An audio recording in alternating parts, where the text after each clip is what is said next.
आकाश गंगाको अवतरण, हिमाली जलधाराको आकर्षण, जनदैलामा ज्ञानधाराको प्रसारण। कार्यक्रम त्रिवेणी, अन्वेषणका शिखरहरू, खोजका गल्छीहरू र यात्राका पाइलाहरू। कार्यक्रम त्रिवेणी।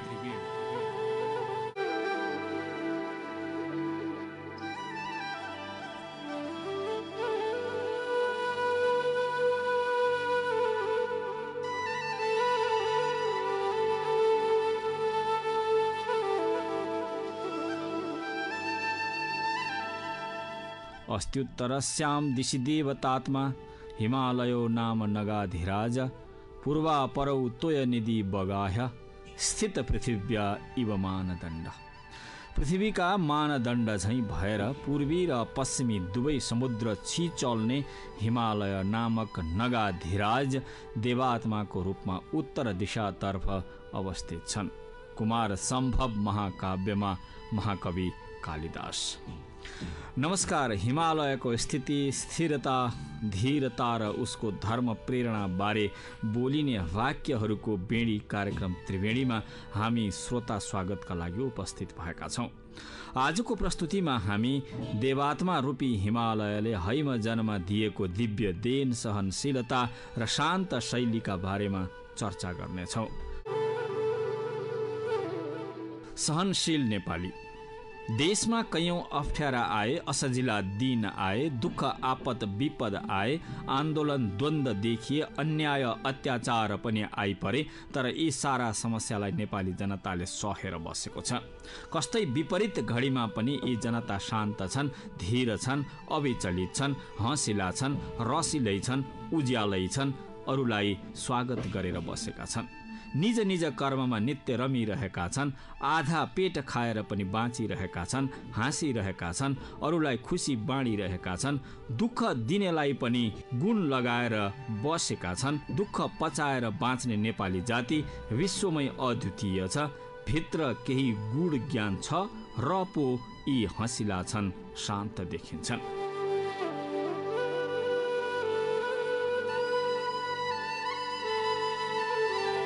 यो जाति बुद्ध जस्तै धीर, स्थिर, शान्त, प्रशान्त देखिन्छ। जनक जस्तै धर्म परायण, सत्य परायण देखिन्छ। शिव जस्तै तपोरत कल्याण पथमा अडिग छ। सनातनमा नित्य चलिरहेछ। सती सावित्री सीता भ्रिकुटी झैँ आफ्नै भवमा भव्यता देखेर भविष्य साँचिरहेछन्। यो जाति पराईको पथ हेरेर त्यसमा आकर्षित भई लहसिने, आत्तिने, पथभ्रष्ट हुने गतिमा कहिल्यै चलेको छैन। प्रत्येक नेपालीको घरमा सत्यको जरा छ, सनातनको घेरा छ। अगेनोलाई देवस्थल, खामोलाई देवमूर्ति, दैलालाई दिव्यद्वार देख्ने नेपाली जातिको घर सनातनको मन्दिर हो। प्रत्येक सदस्य त्यसको पुजारी हो। यो दिव्यताको दर्शक क्षणिक दृश्यबाट कहिले प्रभावित हुँदैन, आफ्नो स्थितिबाट च्युत हुँदैन।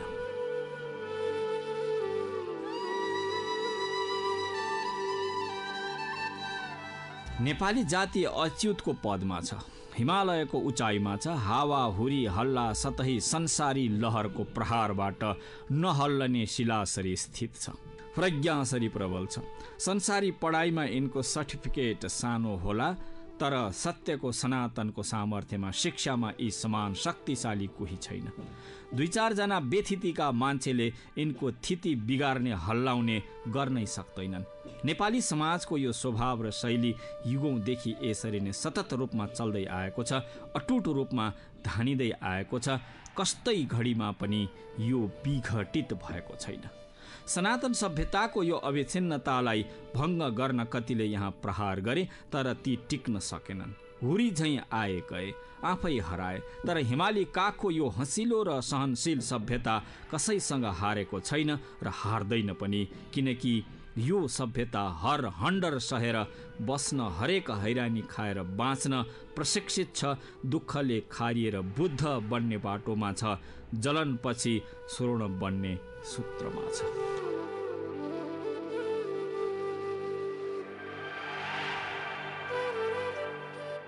यो देश उत्तर दक्षिणको द्वन्द्वमा पनि परेन, हारेन, बरु दुवैको सुरक्षा कवच बनेर युगौँदेखि स्वतन्त्रताको शङ्खनाद गरेर बसिरहेछ। यो जाति गयासुद्दिन समसुद्दिनको आक्रमणबाट आत्तिएन, अङ्ग्रेजको आक्रमणबाट डराएन, पानी नपाउँदा पनि नखाई नसुती लडेर बाँच्यो, विश्वलाई चकित तुल्यायो। यो जाति कसैको नाकाबन्दीले झुकेन, कसैको कुटिल कलामा फसेन, बरु घरको दुःख आफै सहेर आफ्नो शील प्रकृति र धर्ममा बसिरह्यो। दुःख पाएँ भनेर दुई हात जोडेर दान मागेन, अरूका सामु झुकेन, अरूले सुख काटेको देखेर पनि यसले रिस गरेन, आत्तिएन, देखलास भनेन। त्यसैले यो जाति आज पनि हाँसिरहेछ, बाँचिरहेछ, सङ्कटमा पनि आफ्नै धुन साँचिरहेछ। उत्तेजित भएको छैन, उद्वेलित भएको छैन, विद्रोहमा उत्रेको छैन, विद्रूप देखाएको छैन, किनकि विद्रोहमा स्थायी बल हुँदैन। सहनशीलता नै सर्वोच्च शक्ति हो। सहनेले सधैँ जित्छ, सताउनेले सधैँ हार्छ। अङ्गुली माल हार्छन्, शुम्भ स्वाहा हुन्छन्, विषको जलन शिवले शान्त पार्छन्। विपरीत विजयी हुने र स्थायी रहने प्रकृतिको नियम छैन, विधिको विधान छैन।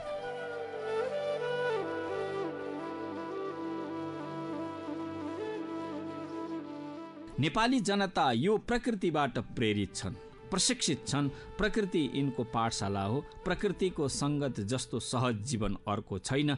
जाडो भयो भनेर जङ गरेर कसैले जित्दैन, बरु जाडो सहेर बस्दा एक दिन आफै वैशाख आउँछ वा जाडो भएको ठाउँबाट अन्यत्रै जाँदा न्यानो भूमि पत्ता लाग्छ। यो सततताको शिक्षा नेपालीमा सनातन भएर बसेको छ। त्यसैले यिनीहरू शान्त छन्, धैर्य छन् र सहनशील छन्।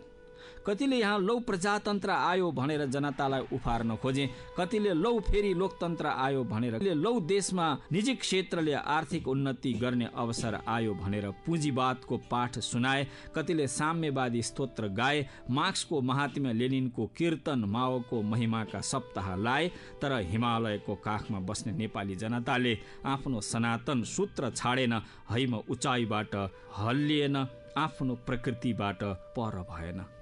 यतिले पनि नहल्लिएको समाज देखेर चकित भएका पात्रले यो दृढ स्थिरताबाट हटाउन र स्वपथबाट छुटाउन धर्म सम्प्रदायका कुरा उठाए, संस्कृत बहिष्कारको बात गरे, जात जाति क्षेत्रीयता, खण्डीयता, महिला पुरुष लिङ्ग भेद, निश्चित पुरुष बिनाका सन्तान फैलाउने, यहाँको पारिवारिक संरचना समेत भत्काउने सम्मका शब्द आए, लेखिएरै आए। तर पनि नेपाली जनता सो शैलीबाट हटेको छैन, उठेको छैन, विचलित भएको छैन। समयका यस्ता शब्दहरू आउँछन् जान्छन्। सत्यको सूत्रमा नबाँधिएका शब्दहरू त्यसै लथालिङ्ग हुन्छन्। ती शास्त्र बन्न सक्दैनन्। संसारी हल्लाका शब्दहरू मोटा किताबमा बडो सम्मानका र मान्यताका साथ आए पनि तिनको आयु क्षणिक हुन्छ। उत्तेजितको तागत तक्षण तह लाग्छ। सत्यमार्गीहरू त्यो क्षण पर्खेर शान्त भइरहन्छन्। आवेगको आगो निभाउन आत्तिएर उठ्दैनन्। यो कर्मकाण्डको कुरा पात हल्लिए झैँ हल्लिने ओठले बोलेका कुराको पछि लागेको छैन।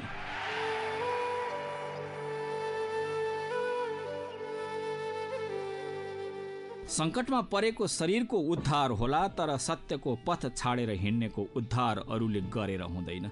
ऊ आफै सच्चिनुपर्छ। त्यसैले सत्यको खोजी गर्नुपर्छ, साक्षात्कार गर्नुपर्छ। सत्य छाडेर रड्किनेहरू म धेरै बुद्धिमान छु, महान छु भन्नेहरू, मौलिकता बिर्सेर धर्मको धुन छाडेर उफ्रिनेहरू जति शक्तिशाली भए पनि तिनको शक्ति क्षणिक हुन्छ। तिनकै लागि विनाशक समेत बन्न पुग्छ। रावण विद्या, बुद्धि र धनमा के कम थिए र? तुमरु कलामा के कम थिए र? दुर्योधन मानमा के कम थिए र? तर तिनको समय क्षणिक रहन गयो। तिनको पथ सनातन हुन सकेन। जगतले तिनलाई पूज्य मानेन। जसको मतिले मौलिकता र कल्याण छाड्छ, ऊ जति माथि पुगेर पनि अन्ततः ऊ खसेरै जान्छ। उसले अच्युतको उचाइ भेट्दैन, स्थायित्व पाउँदैन। क्षणिक भोगले भविष्य साँच्न सकिन्न। बरु क्षणको दुःख सहनेले भोलिको भविष्य सुदीर्घ बनाउन सक्छ।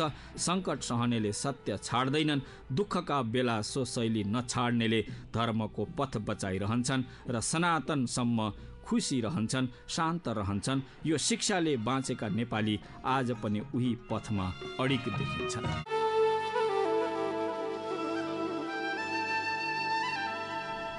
राज्य सञ्चालनका लागि राजस्व तिर्नेहरू आज सडक छेउमा रणभुल्ल छन्। तर जनताले तिरेको राजस्व खाएर जनतालाई नै रमिता देखाउनेहरू सडकमा सवारी हुइकाएर गइरहेका छन्। आउनो सँगै जाउँ, सङ्कट छ देशमा, इन्धन छैन, यो गाडीमा ठाउँ हुँदासम्म मिलेर चढे के भो त भन्ने भावना आउँदैन। सरकारी कर्मचारीलाई साना साना एक एकवटा गाडी दिनुभन्दा धेरै अट्ने ठुला बस चलाउँदा राम्रो हुन्थ्यो, किनकि हाम्रो मार्ग यही भूमिमा छ, हामी एउटै भूमिमा हिँड्छौँ, साझा धरातलमा बस्छौँ। भूकम्पका बेला यो देखिएको छ। आयातित इन्धनबाटै सबै चल्नु छ भने तेरो र मेरो भन्नुको अर्थ के छ? यो सङ्कट पनि जनताले मात्रै सहनु पर्ने। जनताले कर तिरेर बनेको चलेको सरकार सङ्कटमा पनि सुखमय छ, तर जनता दुःखमाथि दुःख सहेर बाँचेको छ। इन्धनको सङ्कट पर्यो, नाकाबन्दीले समस्या ल्यायो भनिए पनि सरकारी सवारीहरू चलेकै छन्। भोज भतेर चिया पान रोकिएको छैन। सुरक्षा सङ्गठनका सवारीमा उनका आफन्त हिँड्न मिलेकै छ। हुने खाने र पहुँचवालाको चाला माला ठस्सा ठेल उस्तै छ। लोकतान्त्रिक नेताहरू इन्धन अभावका बेलामा पनि अघि पछि गाडीको लस्कर लाएर सहरमा सैर गरेकै छन्। जनतासँग सुरक्षाको घेरा कडा पार्नु कस्तो लोकतन्त्र? राष्ट्रियता बोक्ने, राष्ट्रिय भावना जगाउने, मर्मस्थलमा बस्ने, मान पदवी धर्ने महारथीहरू बेलायती पारामा नगरमा निस्केका छन्। तर लोकतन्त्र ल्याउने, लोकतन्त्रका आधार जनता भने यो दृश्य हेरेर चकित छन्। लोकतन्त्रमा पनि जनता रमिते नै रहे भने कुन तन्त्रले यिनको सम्मान गर्ने, यिनलाई अघि सार्ने, यिनको जय गर्ने? जनता नै जनार्दन हुन् भन्ने चरितार्थ कसले गर्ने, कुन तन्त्रले गर्ने? यो प्रश्न झन टटकारो पो हुँदैछ। जनताले राज्यलाई दिएको राजस्व खानु भाग्य होइन, बडो जिम्मेवारी वहन गर्नु हो। तोकिएको त्यो जिम्मेवारी पुरा भएन भने खाएको राजस्व राज्यका लागि भार हुन सक्छ। राज्यको पाप धर्म बेहोर्नु पर्ने हुन्छ। जनताको पसिनाले श्राप दिन थाल्छ। यो मर्म नबुझे भ्रष्टाचार गरे त्यसले पोल्न थाल्छ। उसको भोलि धुलो धुवाँले भरिन सक्छ, बाटो रोकिन्छ। तर राजस्व तिरेर दुःख सहनेलाई त्यो खतरा छैन। राज्य सत्ताले पोल्दैन, माटोले बाटो छेक्दैन। यति गम्भीर विषयमा पनि राज्य रथीहरू सतही सोचमा चलेको देख्दा जनता दिक्क छन्। तर पनि सहेकै छन्। राष्ट्रको जय र जनताको विजय भन्दा पनि दलका नेताले दिल शान्तिमा राज्य शक्तिको सिँढी चढ्ने पालो बाँधेको देख्दा जनता पेट पोले पनि मुख नखोली बसेको छ। यो चुपचाप सहेको छ।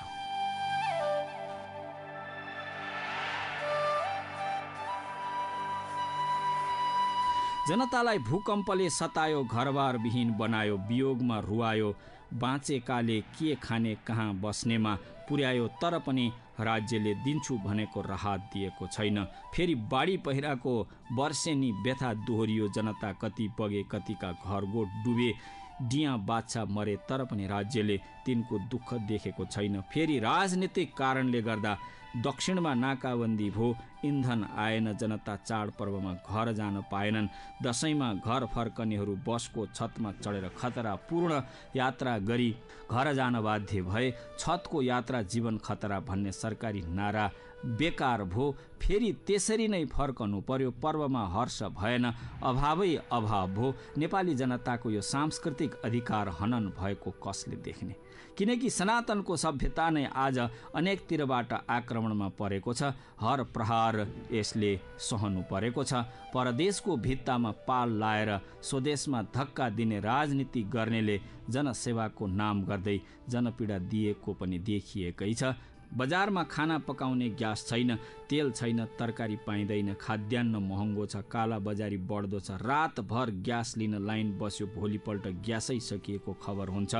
यस्तो घडीमा जनमन कसरी रुन्छ? तैपनि उसले मनको बह कसैलाई नकह भनेर सहेको छ। राष्ट्रिय सङ्कट मानेर दुःखलाई आत्मसात गरेको छ। आज घर घरमा दाउरा बालेर खानुपर्ने अवस्था आएको छ। यसलाई कसैले मल्लकालीन युगसँग तुलना गरेका छन्। त्यतिखेर त दुनियाँले खान पाएको नपाएको थाहा राख्ने, धुवाँ हेर्ने शासक थिए। तर आज त्यो धुवाँ नदेखे सहयोग गर्ने को छ र?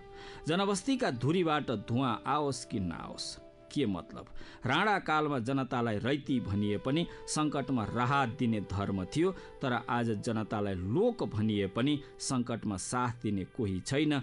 मानमाथि भुक्तमान थपिए पनि साथ र सहयोग पाइएको छैन। अधिकार स्थापित छैन। जनताको सम्मान कार्यान्वयनमा छैन।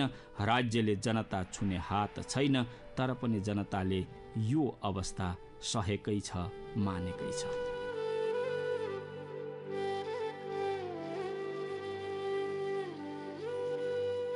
राज्य रथीहरू आज जस्ता भए पनि यो मेरो देश हो, हाम्रो राज्य शक्ति हो, विश्वको प्राचीनतम राज्य सत्ताको संस्था हो भनेर जनताले यो राष्ट्रको माया गरिरहेको छ। यसको सुसञ्चालनका लागि शुभकामना दिइरहेको छ। मालपोत तिरेर राजस्व बुझाएर कर बाली असुल गरेर जनताले राज्यप्रतिको आफ्नो धर्म धानेकै छ, कर्तव्य पुरा गरेकै छ, दिनुपर्ने दिएकै छ। लिन पाउने विषयको हिसाब नगरी जनता राज्य सङ्गठनप्रति वफादार भई समर्पित भएको देखिँदैछ।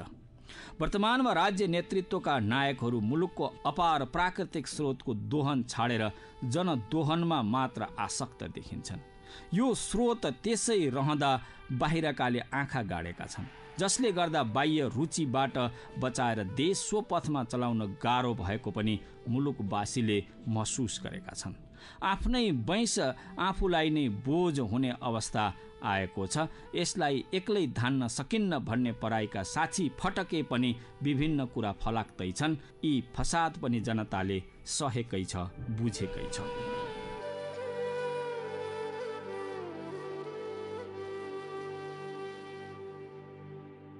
यो राज्यमा कुनै दोष छैन।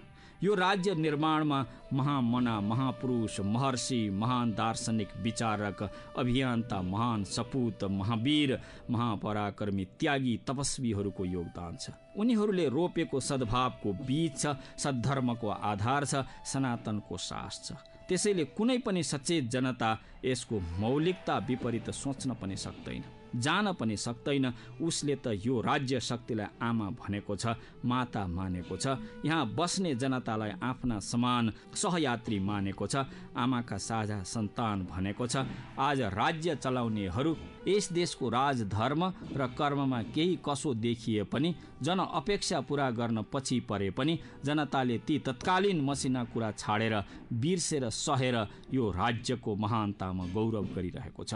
यो राज्यको त्यो विशारदलाई वैभव ठानेर झिना मसिना भूललाई क्षमा गर्दै आजको दुःख सहेको छ। यो हिमदेशमा हिजो हिङ राखेको बास्ना साँचेको छ, हैममय बास्नाको देश। र यही सुबासमा जन्मेर रमेर जमेका जनता हेरेर हरेकले आजको दुःख सहेको छ। यो राज्य र यहाँका जनताको कल्याण कहिल्यै हराउने छैन। हिमालयले त्यो गौरव हराउन दिने छैन। हिमालय त विश्व प्रमाण हो। संसार डुब्दा पनि यो उभिरहनेछ, ठडिरहनेछ।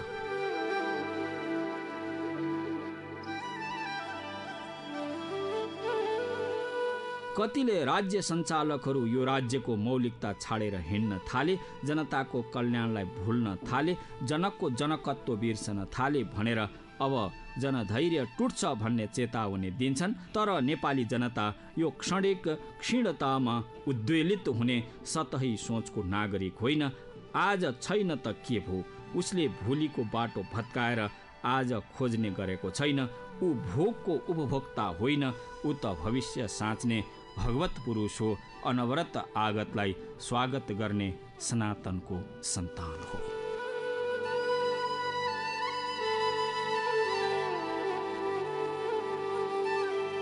यो राज्यमाथि यहाँ बस्ने सबै सन्तानको समान हक छ। यो माटोमा जन्मेर हिँड्नेको पनि हक उस्तै छ। यहाँको आकाशमा उड्नेको पनि हक उस्तै छ। राज्य शक्तिमा आरूढ हुनेको पनि हक उस्तै छ।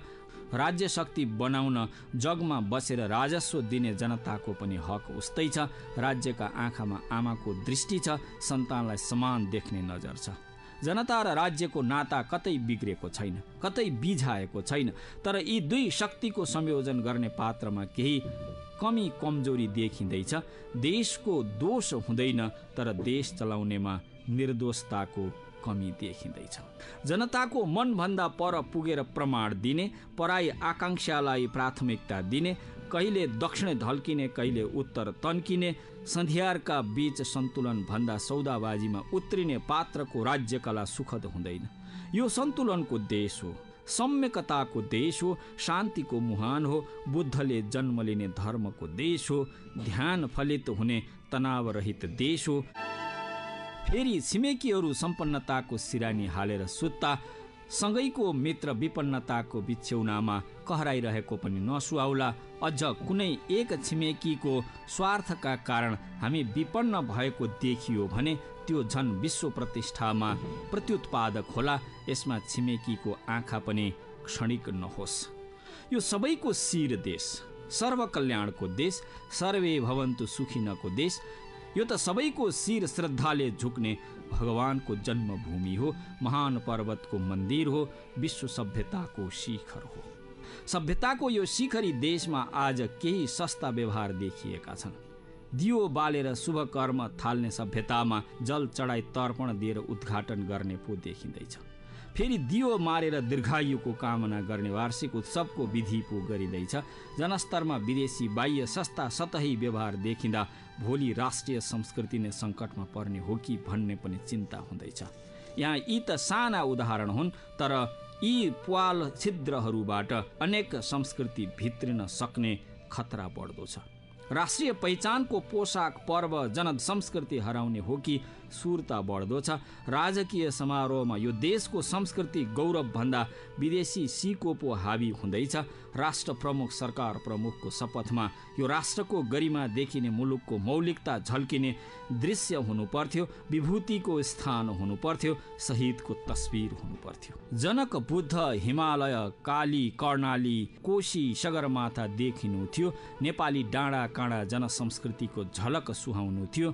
त्यस्तो भवन कक्षमा यस्ता समारोह हुनु थियो। तर आज आँगनमा टेन्ट हालेर पार्टी प्यालेसको प्रोग्राम झैँ राष्ट्रिय समारोह सस्तो देखिँदैछ। बेलायती रबाफका राजकीय शैली पो सिकिँदैछ। यो कस्तो व्यवहार! देशीय व्यवहारमै आफ्नै संस्कृति र मौलिकतामा नै यस्ता समारोह गर्न सकिन्न र? जनता प्रश्न गर्दैछ। विश्वमै पुरानो र उन्नत देशमा आफ्नै मौलिकता बोल्ने देखाउने शैली छैन र? राष्ट्रिय कार्यक्रम गर्दा बाह्य व्यवहार देखिने यो कस्तो चाला? यसबाट विश्वमा कस्तो सन्देश जाला? यही माटोको महिमा देखिएला कि अर्कै जाला? सो शैलीमा नै जनताले तिरेको राजस्व खर्च गरियोस्। देशवासीको दाना पानी लगेर देश चिनाउन विदेशी व्यवहारमा रमाउने रमिता नगरियोस् भन्ने पनि जनताको चासो छ। सहन त यी जनता सहन्छन्, तर आफ्नै कष्ट पो सहन्छन्। यहाँका जनता आफ्ना लागि आगो पनि सहन्छन्, तर परहितका निम्ति बालेको दियो सहन्नन्। किनकि यी सहनशील मात्र होइनन्, चेतनशील पनि छन्। यो अरूले चढेर मात्र होइन, पढेर बुझ्नुपर्ने हिमालय पर्वत हो, उन्नत उत्तर हो। उत्तर भनेको 4 दिशाका एक कोण मात्र होइन, विश्ववासीको अन्तिम निकास हो। एक दिन पुग्नै पर्ने तीर्थ गन्तव्य हो। अन्तमा जानै पर्ने उत्तरापन्थको मार्ग हो। अस्त्युत्तरस्यां दिशि देवतात्मा हिमालयो नाम नगाधिराज पूर्वापरौ तोयनिधि बगाह्य स्थित पृथिव्या इव मानदण्ड। महाकवि कालिदास।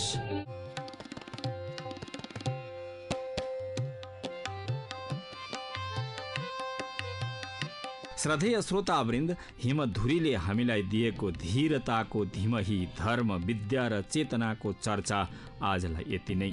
सुन्ने श्रोतामा साधुवाद भन्दै प्रस्तोता म नारायण भण्डारी यस प्रस्तुतिबाट बिदा हुन्छौँ। नमस्कार। मनमा मान सरोवर हुनेको मुख कैलाश जस्तै प्रज्वल हुन्छ।